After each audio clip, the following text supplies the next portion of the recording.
A story you'll definitely want to hear to the end. Chapter 1. A sunny day before the storm. Summer in their small town smelled of hot asphalt, freshly cut grass, and promises. For Ken, John, and Bella, it was a time when the days seemed endless and the future was bright and full of light. Their trio was not just a friendship, but a small, perfectly balanced universe. They had been inseparable ever since the first grade, when John, then a quiet and serious boy with glasses, stood up for Ken when bullies tried to take his sketchbook. Bella, who lived next door, brought them lemonade, and from that day on, there were 3 of them. Ken was the sun of this universe. With tousled dark hair, fingers perpetually stained with paint, and a guitar on his back, he was the embodiment of untamable energy. He saw the world as a canvas that needed to be immediately filled with bright colors. His love for Bella was the same, loud, passionate, visible to all. He dedicated songs to her which he sang by the campfire in the evenings, drew her portraits capturing fleeting smiles, and gave her bouquets of wildflowers he picked along the way. For Ken, to love meant to shout it to the world, to turn feeling into art, into action, into a tangible impulse. John was the ground beneath their feet. Calm, thoughtful, with a perceptive gaze. He spoke little, but his every word carried weight. He was a future architect, and his mind was already building strong, reliable structures.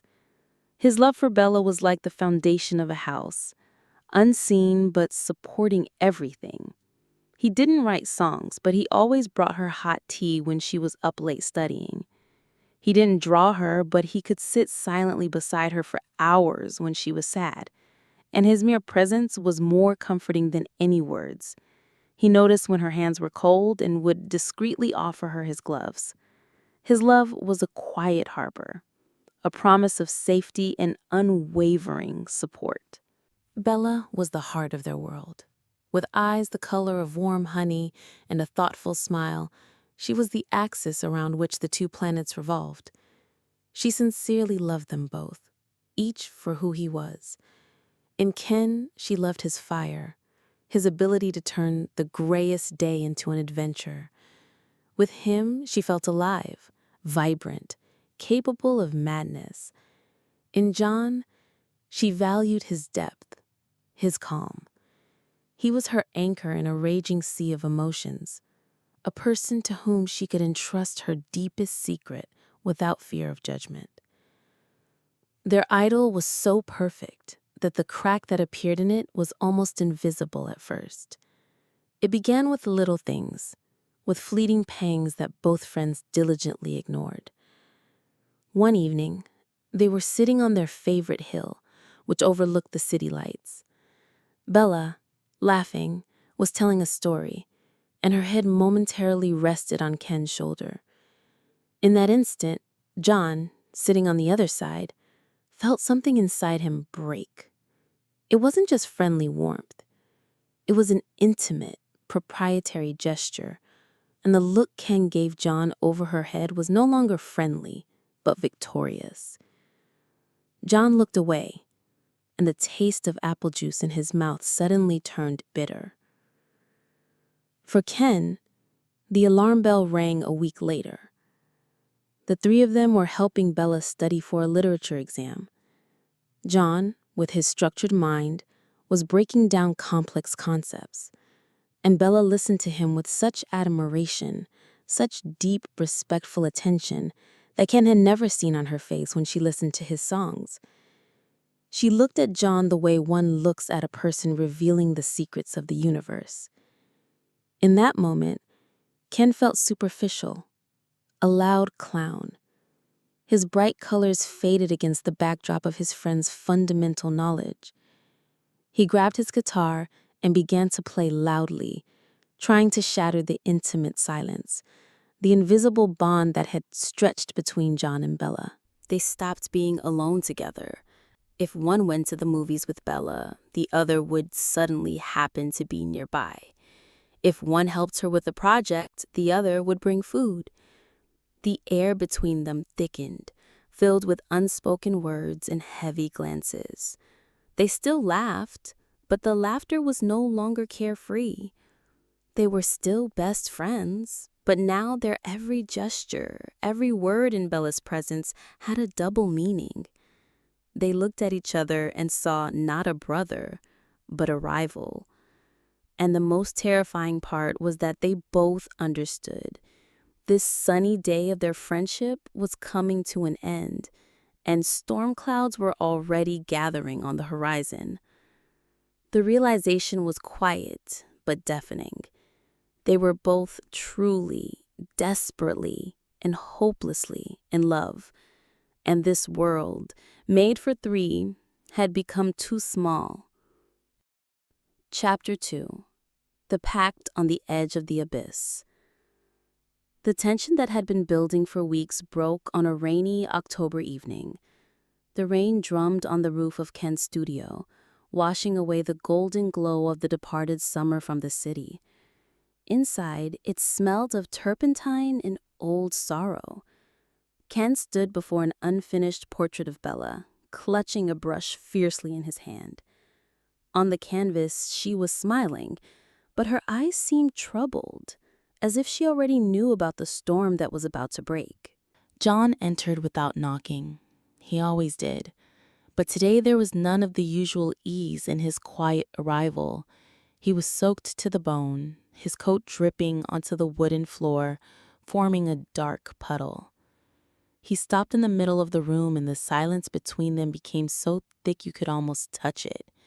It was woven from unspoken words, jealousy, and fear. "We need to talk." John's voice was hoarse, devoid of its usual calm strength. Ken didn't turn around. He continued to stare at the portrait, as if searching for an answer in it. "Talk," he threw over his shoulder. "Not like this, Ken. Look at me." Ken turned slowly. His face was haggard, with dark circles under his eyes. The look he gave his friend was a mixture of hostility and despair. At that moment, they were not Ken and John, childhood friends, but two soldiers on opposite sides of a barricade in a war neither of them wanted to start. "You love her," John said. It wasn't a question, but a statement of fact, bitter and undeniable. "And you don't?" Ken retorted with a venomous smirk. And then the dam broke. All the pain, all the fear, all the jealousy they had so carefully hidden came pouring out. It wasn't a shout, but a heavy, ragged conversation between two people standing on the edge of an abyss, afraid to take the step that would push them both over. "I've known her just as long as you have." Ken's voice trembled with suppressed emotion. "I remember her with ribbons in her pigtails. She was always ours. How could you? How did this even happen?"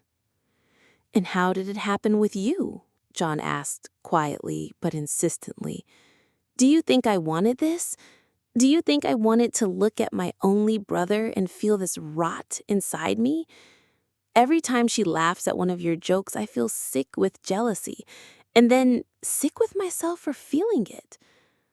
Ken sank onto an old sofa, burying his head in his hands. His shoulders shook.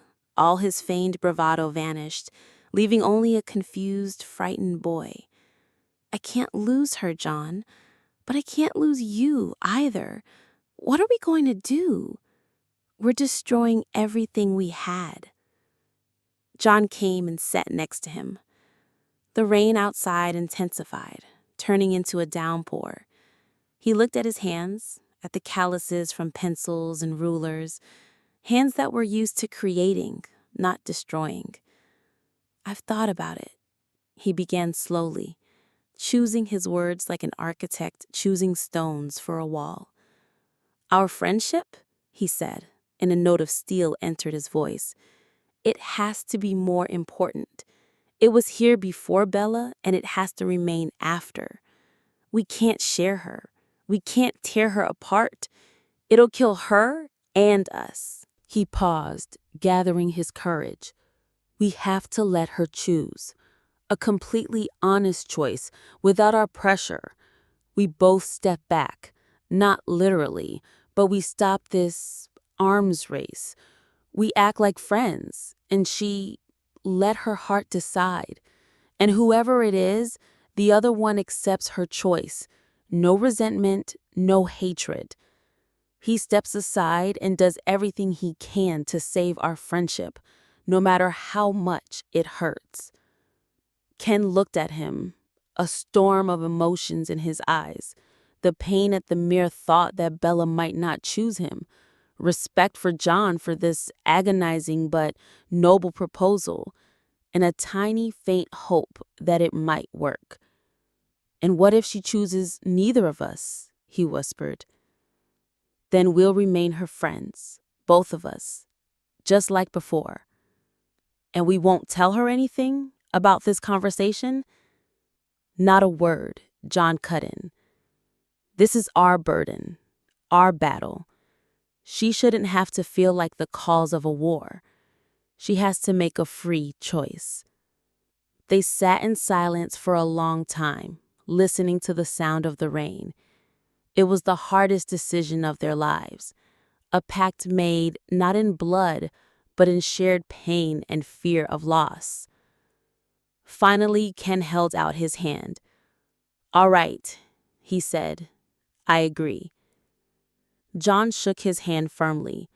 The handshake was brief, but it held everything: an oath, a truth, and the shared grief for their carefree past.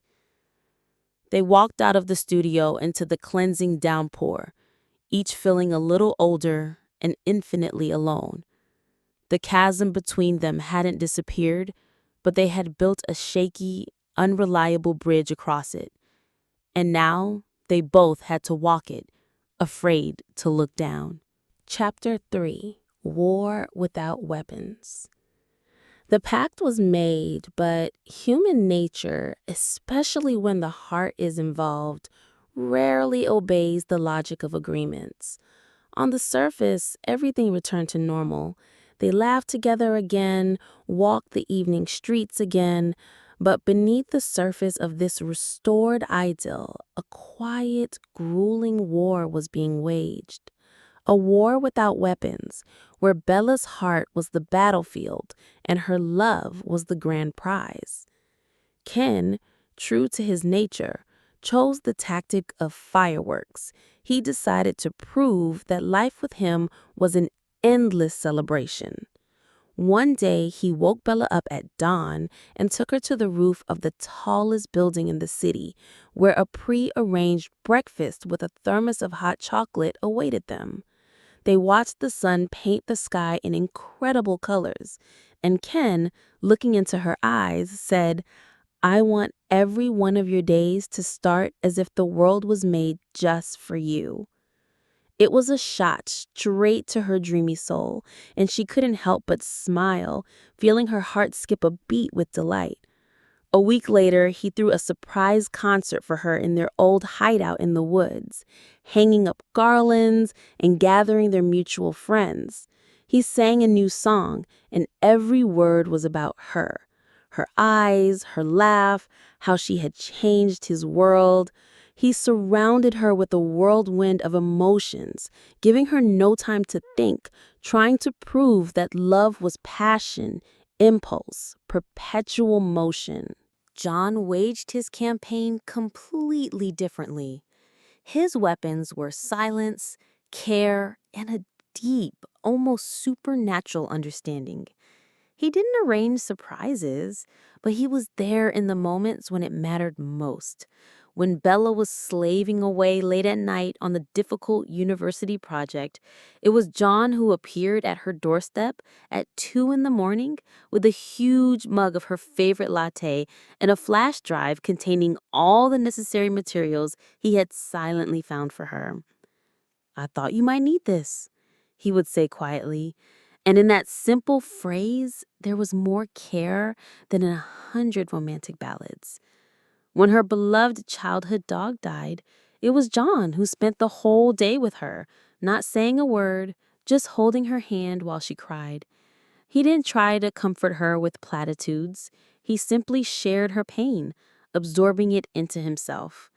He was the rock against which her anxieties crashed, the quiet harbor where she could always return to. Bella was caught between two fires, and the heat began to burn her. She wasn't foolish and could feel the growing tension, the strange duel unfolding before her eyes. But she didn't know about the pact, didn't understand the full depth of the drama, and so she blamed herself for everything. She felt as if she were unintentionally giving them both false hope, that she was being cruel in her indecision. Her heart was torn apart. After a day with Ken, she felt elated, full of life and light. The thought of giving up that fire seemed unbearable. But then evening would come and she would remember John's calm, deep gaze, his silent support. And she knew that without his stability and reliability, her world would collapse. Ken was the celebration her soul craved. John was the home her soul always wanted to return to. She began to analyze her every feeling, her every heartbeat. She had endless dialogues in her head. It's fun with Ken, but can I rely on him in a real crisis? He's like the wind, beautiful but fickle. And John, it's so calm, so safe with him. But won't that silence become suffocating one day? Won't I get bored of the adventures? She saw how hard it was on them, too. A flash of real pain would cross Ken's face when she laughed at John's joke. And in John's eyes, when he saw Ken take her hand, there was such despair that she wanted to pull her hand away, as if she'd been burned. They were both at their limit, and she was at her limit. This love triangle, the rules of which she didn't even know, had turned into torture for all three of them. She realized it couldn't go on like this. She had to make a choice. For them, for herself, for the sake of saving at least something of their former friendship.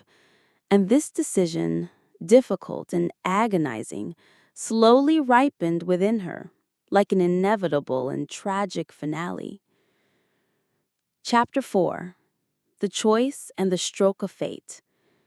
The decision came to Bella on a foggy November morning. The fog was so thick, it seemed the world had shrunk to a few meters around. It was a reflection of her inner state. All possible paths and future options had disappeared into the mist, leaving only one, barely discernible step to be taken. She could no longer bear the torture of uncertainty, could no longer look into the eyes of the two people dearest to her, knowing she was causing them both pain. She called them to their old spot, the hill overlooking the city. On this day, the lights were not visible, only a gray, swirling veil. Ken arrived first, as always, a little agitated, a nervous smile on his lips. He brought his guitar, his faithful shield and weapon. John appeared a few minutes later, calm and composed, but his pale face and lips pressed into a thin line betrayed his inner tension. They stood before her like two defendants awaiting a verdict. The air was heavy and cold. Bella took a deep breath, gathering her thoughts. "I called you here because this can't go on," she began, her voice trembling slightly. You are the most precious thing I have, and I don't know how it happened, but I feel like we're losing each other, and I think it's because of me." She looked at John. Her gaze was full of warmth, tenderness, and infinite sadness. "John," she whispered, "you are the best, most reliable, and most profound person I know. You are my anchor. You taught me that silence can be louder than words, and support is more important than any promise. Being your friend is the greatest gift life has ever given me, and I don't want to lose it, ever." John's face became an impenetrable mask. He gave a slight nod, as if he had expected this. In the depths of his eyes, an unbearable pain flared and died in an instant. But he held her gaze, fulfilling his part of the pact with the dignity of a doomed gladiator. Then Bella turned to Ken. He froze, afraid to breathe. His fingers dug into the neck of the guitar. "Ken," she continued, and a new note appeared in her voice, trembling and uncertain. "You are life itself. You are music, laughter, and sunshine on the cloudiest day. You make my heart, you make it beat in a way I never thought it could. You scare me, and you fascinate me. I don't know what will come of this, and maybe it's the craziest decision of my life, but..." She took a step toward him. "I choose this chaos. I choose you." In the next second, the world exploded. For Ken, it was with a firework of pure, deafening happiness. He dropped his guitar, swept Bella into his arms, and spun her around. His face shone with such light, as if he had absorbed all the sun that had ever shone on that hill. He had won. He didn't just win love. He had won the whole world. "I'll make you the happiest woman alive, Bella. Do you hear me? The happiest," he shouted into the fog. For John, the world collapsed into a single, black, silent point. He watched their happy, spinning silhouettes and felt the ground give way beneath him. He had lost. But he kept his word. He forced a smile that looked more like a grimace of pain. "Be happy," he croaked, and the sound of his own voice seemed foreign. For Bella, it was a moment of dizzying relief mixed with sharp pity for John. But looking into Ken's shining eyes, she believed she had made the right choice. "Wait here," Ken shouted, setting her down. "This calls for a celebration. There's champagne in the car that I bought just in case." He was so overwhelmed with happiness that he wasn't looking where he was going. He ran toward the road that skirted the hill. The fog muffled sounds and distances. Bella and John watched his figure disappear into the gray haze. And in that moment, the silence was shattered by a sound that would be forever seared into their memories. A piercing, desperate screech of tires, followed by a dull, horrifying thud. Bella screamed. It was an inhuman cry, full of terror and disbelief. She and John sprinted toward the road. The outline of a car with the broken headlights slowly emerged from the fog. And a few meters from it, on the wet asphalt, a body lay motionless. Ken's guitar, dropped on the hill, let out a soft, mournful sigh as a gust of wind strummed its strings. The choice had been made. And in that same second, fate had made it utterly meaningless. Happiness, pain, relief, jealousy, it all evaporated, consumed by an icy shock. On the fog-shrouded hill, two people remained standing. And their world, which they had so desperately tried to save, lay shattered. Chapter 5. Life After. A year passed, a year that dragged on like an eternity and flew by in an instant, filled with a thick, viscous grief. November once again brought cold rains and fogs, but now they didn't seem romantic or mysterious. They were just gray and wet, like the life that remained after the tragedy. The romantic triangle didn't just disappear. It was wiped off the face of the earth, leaving behind a scorched desert where nothing new could grow. Only two people were left, John and Bella, ghosts of their former selves, forever bound by a shared catastrophe. They did not become a couple. The thought was sacrilegious, impossible. How could one build happiness on a foundation in which the memory of Ken was entombed? Any laughter they shared would echo his laughter. Any touch would be a betrayal. Their bond was reborn into something else, something deeper and more terrifying than love. It was the bond of two shipwreck survivors, who for the rest of their days would see in each other's eyes the storm that had taken the person dearest to them. John threw himself into his work. His designs, once characterized by boldness and light, now became severe, ascetic, almost sterile.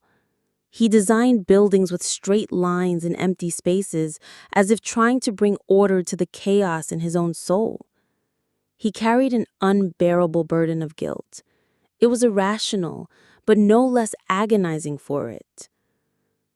If she had chosen me, pounded in his temples during sleepless nights, he wouldn't have run across the road. He would be alive. This thought became his life sentence.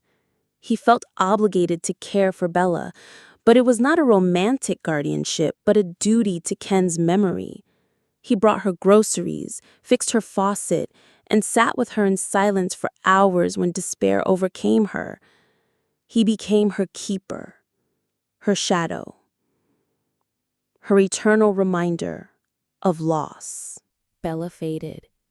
The girl who had been the heart of their small universe was now heartless herself.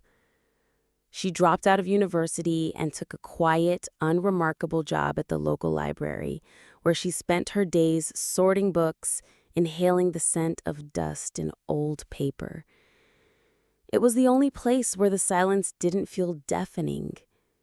The shadow of that November fog settled permanently in her eyes. She, too, was crushed by guilt. Her choice, that fateful choice made with the best of intentions, had turned into a death sentence. She looked at John, at his tormented, aged face, and saw in him a living reproach. He was here, and Ken was not. And this simple, cruel arithmetic poisoned every breath they took together. They met once a week on the anniversary of his death at the cemetery. It became their only shared ritual. On this day, exactly 1 year later, they stood again before the simple granite stone bearing the name Ken. A light rain fell, running down their faces and mixing with the tears they no longer tried to hide. "I brought his guitar," John said quietly. He was holding the old, worn case. He had repaired it, replaced the broken strings. Bella ran her hand over the cold stone. "He would have written a song about this day," she whispered. "Probably a terribly sad one, but with a bright chord at the end. He always knew how to find the light." John looked at her. For the first time in a year, he saw not only pain in her eyes, but something else, a faint flicker of the warmth he had loved so much. "It's not your fault, Bella," he said, the words costing him a great effort. "And it's not yours," she replied, looking him straight in the eye. In that moment, something shifted between them. The wall of guilt and silence they had been building for a year cracked. They had not stopped grieving. They had not forgiven themselves or fate. But for the first time, they truly shared their pain, instead of just carrying it in their separate solitudes. John opened the case, took out the guitar, and handed it to Bella. She took it hesitantly. Her fingers touched the strings, and a quiet, clear sound drifted through the cemetery's silence. It was neither happy nor sad. It was simply the sound of life, which goes on. They didn't know what would happen next. Perhaps they would forever remain just two shadows, bound by a single tragedy. Or maybe one day, many years from now, that sound, born from the ashes of their shared grief, would turn into a new, quiet melody. Their story did not have a happy ending. The love triangle was not resolved by a choice. It was destroyed by fate, creating on its ruins something else, an unimaginable, tragic, and unbreakable bond between two souls, forever inscribed in the story of a third. They were not the love he would have wanted for them, but they were the story he left them, and they had to live it to the end, together. Stories are born from emotions. If this story made you feel something, please share your thoughts. Every comment is a spark of inspiration for new stories about struggle, strength, and the hope that never fades, even in the harshest reality.